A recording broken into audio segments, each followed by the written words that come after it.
Hello everyone, welcome to the maiden edition of our second edition, but on this part of the mission field and EMS, this is the first edition, so it sounds maiden to us as well. This forum is going to feature basically also panel sessions and discussions about missions and mission fields and missionaries. We're going to bring also live audiences like in the other episode of Friday, but this Tuesday edition show is going to focus mainly on mission fields and church planting and what we do with missions and the field. Our focus, our perspective, global missions and the rest of them. And because this is our maiden edition, we want to introduce the EMS of ECWA, in which I am working, and I'm a director of EMS of ECWA. And I want to expose you to our opportunities, and what we'll be focusing on this discussion is the opportunities we have, the reach, the stake, and whatever the prospects that we have, and how you can be part of the global missions through EMS. EMS is not here, we're not necessarily projecting ECWA as a denomination, but what we are doing is what we are trying to bring EMS of ECWA as a vanguard, or as an opportunity, or as an outlet through which we can all together as Christians come in using and preaching the gospel. So particularly what I'm saying here is that EMS is only a leader in preaching the gospel in hostile nations, and our reach is both in Africa, our reach in Nigeria and all of Africa and the rest of the world. EMS is currently in 19 countries of the world, and we have over 2,000 missionaries and over 3,000 mission fields. With me this evening is the Home Missions Coordinator, and the Home Missions Coordinator is basically one who is coordinating missionaries in Nigeria alone. I think we have about 1,710 missionaries. His name is Reverend Yahaya Bungule. You're welcome to the show. Welcome to Mission Hubs with Macphillips, where we discuss events. I know you know about this. This is our show, Bungule, so we want to welcome you. Thank you. And so he's an older staff, my senior in the ministry. What we have here are basically rules. Do you want to say a little about what EMS is? Well, EMS is an acronym, Evangelical Missionary Society. And when we say Evangelical Missionary Society, is a group or a mission arm that goes out to preach the gospel, to expand the kingdom of God here on earth, anywhere and in any country of the world. Would you want to say anything about EMS? Home missions? Yeah. Okay, yes. Actually, EMS Home Missions is, we have 1,710 missionaries in the country. 110 missionaries are under this 710. No, 1,710. Can you see those gray hairs? I don't envy him, and I see him when I travel with him and we are in a room, and I will see him making calls way through the night, because our missionaries are kidnapped, some are dying.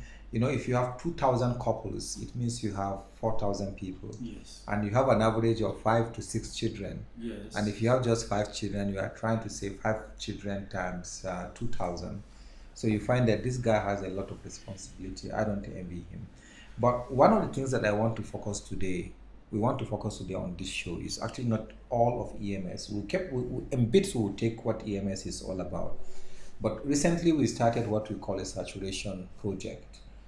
In some quarters they'll call it saturation campaigns. We are planting churches, and last May we went to the southwest and planted 66 churches. We reached out to about 6,900 people. Yes. In just a weekend. We took about 1,000 people to this campaign, and this 1st December we are planting churches, missionaries. Planting churches into these planted churches. Yeah, putting missionaries into these planted churches. You say planted churches into this. Okay, that was what you said. So we are planting church missionaries by 1st of December, and we are looking for, the reason why we didn't do it since May was because with every missionary we have to raise somebody who will be their stipend. Now, we are going to have another outreach in May next year, again to the southwest. Now, but I want to ask you a question. Why the southwest? Why did EMS go to the southwest? Why are they focusing on the southwest right now?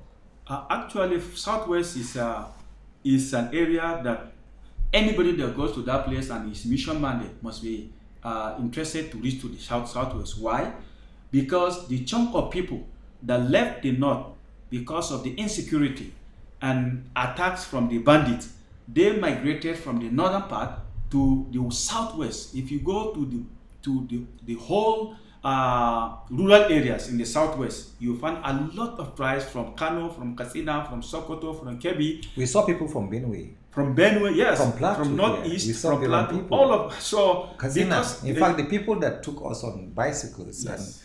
and I think we were together with a team. I remember the person who is currently behind the camera right now, David, is also part of.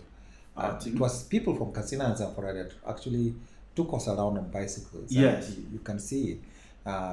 So what Bungule essentially is trying to say is that the insurgencies that occurred throughout for the past 15 years in this country have made people migrate from different states of the north, and you can have all of them. And honestly speaking, I'm from Kebbi State. I've never seen a blend where this house is a tip man, the next house is a Fulani man, the next house is a Bari man, the next house is a Nupe man, it's a Biro man. I've actually never seen that blend, even in densely cities like Lagos. You have these clusters, and then there is a mix of cultures and people, and I think you can see it on the screen, and how we have this blended so much in the country. And we felt like, okay, it's very difficult for us to take the gospel in Zamfara State, in Katsina State, in other states, for instance, but God has positioned these people right over to the southwest, where it is less hostile, where we can go and evangelize them. And if we can evangelize and disciple them, we can actually take them back. They can actually go back and evangelize their people. We cannot start speaking about the crisis going on and those people killing us and persecuting us. The only way we can address that is not through violence, it's not through pacifism. Because another thing is just to fold our arms. We say we can't fold our arms, we have to reach there. So what we are doing right now is to say, let's go there and plant many churches. And in just one weekend, we planted 66 churches with over 6,000 people. And you can see some of the churches on the screen being displayed, and we are going also, we want to plant 10,000 churches in the few years to come. We don't want to peg a date. We want a revival, especially in the north and among our brothers of other faiths.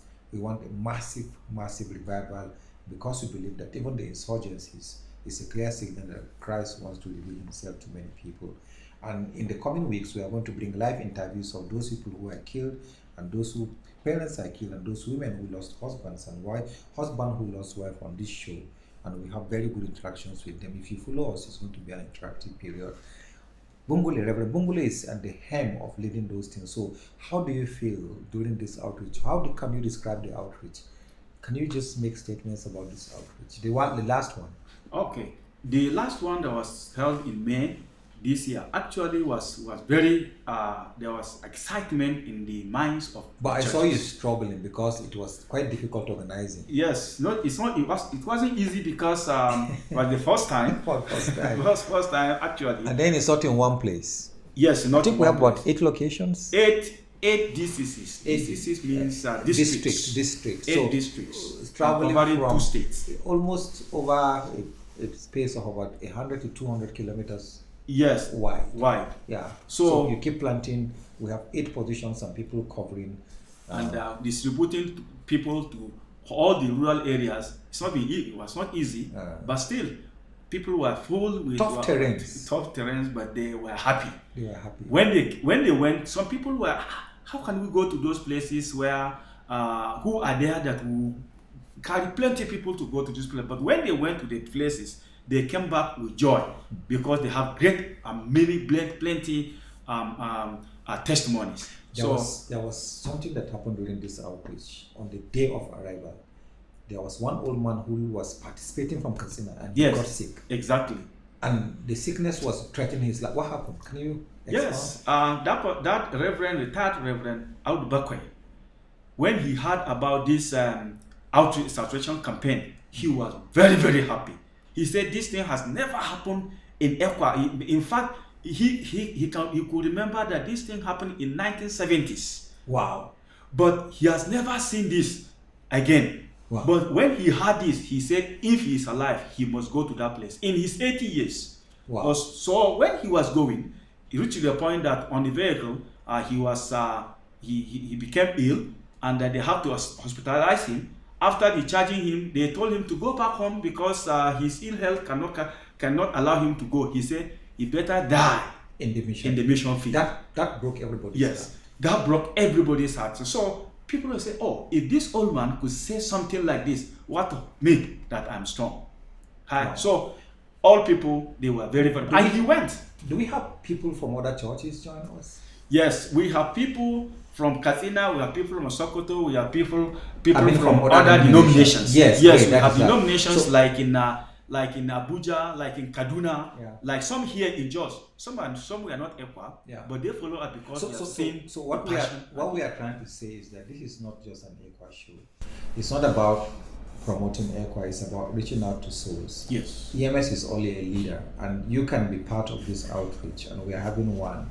I think we'll discuss about it on this show several times, and our hope is that we're able to reach out to unbelieving world without Christ, beyond the barriers of our denominational enclaves and our differences. We don't have to be united. I mean, we don't have to be uniform, but we can be united. And so, exactly. We don't have to worship the same way, neither do we have to have the same theology, but we have the basic thing that connects us together is Christ, and basic thing, one Christ, one resurrection. And what we are saying is that we can all walk together to help. And if your church is there, we met a church there, and there was an episode, I don't know whether it was in your team, where we went to this village, and ECWA planted a church, and some of the indigents planted a church. Yes. And then I think a cooking church came out there. Was it cooking? Either cooking or Baptist, or I can't remember. Yes. They planted a church, and the people who planted ECWA, the cooking came and collected the church, the members of ECWA. Yes. So they were telling us we shouldn't go there, don't go there, don't go there. We said no, but if cooking plant a church here, we should go and encourage the guy. And we went there, and we even gave him some money, and the guy was so happy. We prayed for him. And actually, those who were there as Christians, we also attend to them medically. Yes, we had a medical outreach. And we encourage them to stand firm on the faith. Yeah. So we have many people coming to receive Christ by the large numbers, and we are thinking that we can do that. We are currently focused on the southwest, and then we'll come back to southeast. We'll come back to all this, we'll come the country, and then we'll also go outside the country and reach out to other people. Niger, West Africa, Central Africa, East Africa. Currently, these are our 3-block focus, and then Sub-Saharan Africa, actually largely Sahel, and then we have a very strong outreach among the Fulani nations, and we have many Fulani come to Christ. In fact, we have many Fulani. You want to talk about that?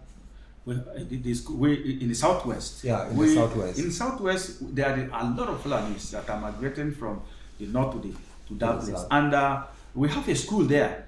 And that school is mainly for Fulani children. And the Fulani who are not Christians gave up their children to say, well, if our Christian children can become Christians, we don't mind. You don't mind, exactly. We don't mind. Now, that is something I want to talk about the Fulani tribe. I know that some of you are angry because of the stereotypes about the insurgencies and about the killings by the Fulani. But not all Fulani are bad people. There are very amazing Fulani. How many missionaries do we have now among our Fulani? We have up to 35 missionaries. So we have 35 Fulani missionaries. So if you want to even say you don't like Fulanis, so I want to kill our missionaries, or you're going to hate them. And we have a large number of Fulani Christians, and especially in the Niger Republic and even here in Nigeria. And right now we are recruiting and training Fulani missionaries, and we have many Fulani missionaries who are converts. Apart from that, we have also secret converts, people who cannot publicly come out and say, we are Christians, but we are discipling them secretly. We have what we call, I don't want to mention some things here. We keep that at the background, but we have secret converts that we are discipling, not necessarily in churches. It could be on the street, it could be in the market, it could be anywhere we meet, but we have many converts. What we are trying to tell you on this episode is that the North is right for the gospel. Not just the North, everywhere is right for the gospel. We at EMS cannot bear this burden alone. We can't, we don't have the power, we don't have the finances, we don't have the capacity. And this show is basically to help you be part of this revival. We have a prayer team. Can you talk about the prayer chain that we have? Yes, we have a 24-hour prayer chain. Yeah. And the purpose of this prayer, the 24 prayer chain, office is to organize and mobilize ECWA members and non-ECWA members to pray in chain For revival. for the acceptance of the gospel 24 hours. Currently, So, we have how many churches praying? Over 5,000. 6,000. 6,000 churches. Yes, we have 6,000 so churches, not only in Nigeria, even outside Nigeria. outside Nigeria. And so what we are saying is that every 1 hour a church will choose when they want to pray. Yes. So from say 12:00 midnight to 1 o'clock 1 a.m. we have a church. I think no less than 5 churches praying. Six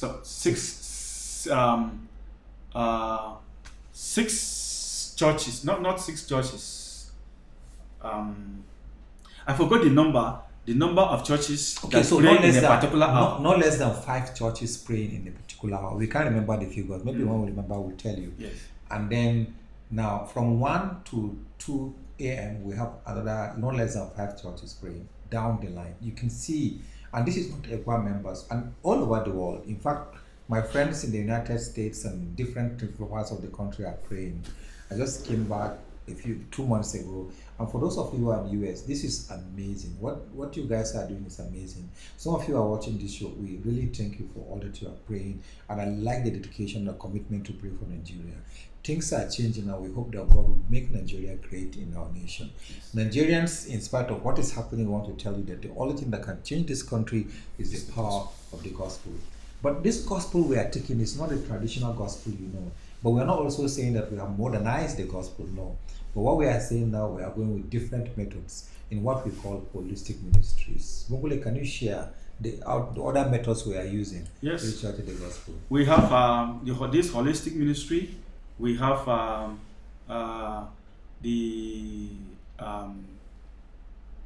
medical. We have medical. Yes, we have medical. We also have intervention. Yeah, intervention. Like helping those in crisis. We have field schools. We have 40 field schools? 42 mission field schools. Okay, 42 mission field schools. Yes. These schools are basically meant to reach out to areas where, especially in the north, where there are no schools and people can access education and children can go to school. And then also through agriculture. We have I think we bought through an arm of EMS, we bought over 40 trucks 50 trucks of fertilizer to help those. What of vaccinating the Fulani? Over 2,000 cows were vaccinated. Yeah. This year, 2020. And what of boreholes? I think we dug over 300 boreholes. Wells and boreholes. Yeah, over 300. Yes, but the boreholes scientifically is up to 10. Okay, in 10. Mission fields. Okay, in mission fields. Yes. And what other thing can I think of? And the medical outreach is there. Yes, we have medical outreaches. And then you talked about interventions. And then also, what is it? My head is not. But these are some of the things we utilize in reaching out to the gospel. And we are going with a holistic perspective to reach out evangelistically. We also do food distribution, but we also train. And then we are coming up with viable community initiatives. Yes. Where we help communities to focus on sanitation, nutrition, healthcare. We believe that communities can thrive. African communities can thrive to take care of themselves, and we are coming out with that program very well. And you remember, don't forget, we talk about evangelistic bridges. Yes, evangelistic because bridges. There are places you cannot preach the gospel. Yes. And viable community initiatives basically taking the gospel. The gospel is actually in 3 parts: by word, by life, and by deed. By word, by life, we mean that we are the gospel. Yes. We are the Bible. People read our lives and think that they know what it means to be a Christian. By word, it means that we need to invite people to make Christ their story. And by deed is the Christian faith at its best is an action faith. It's engaged with the world and trying to make it better for life. So in areas where we cannot use word, we use life, and then we use deed. Yes. We take these things to help people who are struggling. That will create a bridge, because people will see you do things and wonder why you are doing it. There will come a time that they ask you, why are you doing this? I remember I was in one village in Sierra Leone, and after I did 3 days with village care then, it is called village care, now viable community initiatives, and they asked me, can we ask you, the last day was the question time, I think about the 4th or the 5th day, and they said, can you tell us? And they said, purely unbelieving community. There is not a single Christian in that community. And they asked me, why are you doing this? I said, do you really want to hear what you are doing? They say, yes. I say, I will take an hour to preach here. And then, to talk about it. They say, if you want to take 5 hours, go ahead. I took 1 hour to preach the gospel. And the village head was in the place, and he said, do you know what? If you can find 4 Christians among us, and he's giving anybody that wants to be a Christian permission to be a Christian, I will give you a land to build a church for free. So we are talking about evangelistic gospels, and you can join us in this. We are looking forward to the next saturation campaign. Bongole, we want to sincerely thank you for hosting the last saturation project. We are looking forward that God will give you the grace. Thank you, sir. When are you going to go for a survey? So we'll be going to the southwest in the first week of December this First year. week of December for survey. Yes. We will be there for a survey, and then we'll also do a follow-up. You can be part of what we are doing. If you want to travel with us, we talk about the logistics. We are not promising a large group, but then we can talk about it. If you want to be part of the outreach, please reach us. Yes. This is EMS of ECWA. If you want to be part of us, we'll drop numbers. We'll not drop account number, but you can reach Bongole or you can reach me through this show, and then we see how we can help in the furtherance of the gospel, not only in Nigeria but all of Africa. There will come a time when we go to different countries to preach. I'm looking forward, because one of my major concerns now is to preach the gospel in Malawi, because the church in Malawi and Mozambique is going very well. I was there a few months ago, and we are looking forward to how we can expand that mission. This is the home missions. I'll bring the cross-border coordinator, the person who is responsible for other countries, to come also and share, and many other missionaries that are here. May God bless you, and thank you for listening to this episode. We'll try to make this episode every day better and better, but thank you for today. This is the first mission outing we are having, and may God bless you. Please pray for EMS. Thank you very much, and may God bless you.